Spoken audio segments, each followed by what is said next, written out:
नमस्कार मंडळींनो. तर चला असेच निवांत आपल्या अंगणात बसले होते आणि काहीतरी गोड खायची इच्छा झाली. म्हटलं आता झटपट तर काय गोड तयार होणार नाही खायला. म्हटलं आपल्या अंगणासमोर झाडं झुडपं आहे ते, चला चिक्कूचं झाड आहे तर बघूया त्याला चिक्कू जर पिकलेला असले तर आपल्याला नक्कीच खायला मिळणार, नाही तर 2 दिवसांनी ते चिक्कू पिकणार आहे ते मग खाऊ. तर हे बघा आपल्या बांधावरती इकडं नारळाचं झाड आहे, इकडं पेरूचं झाड आहे आणि इकडं चिकूचं झाड आहे.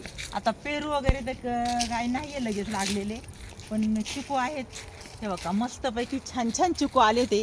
तर चला आपलं एक कटोरं पण आणले, म्हणतं चला आता हे चिकू तोडून घ्यावा आणि मस्तपैकी खाऊन घ्यावा. तर हे बघा मैत्रिणीनं 2-4 चिकू तोडलेत आणि पण आपल्याला सापडलेला आहे पिकलेला चिक्कू. तर हे बघा गावाकडचा छान छान रानमेवा आहे. तर या मैत्रिणीनं चिकू खायला तुम्ही पण माझ्यासोबत. तर अरे वा एकदम गोड मस्त.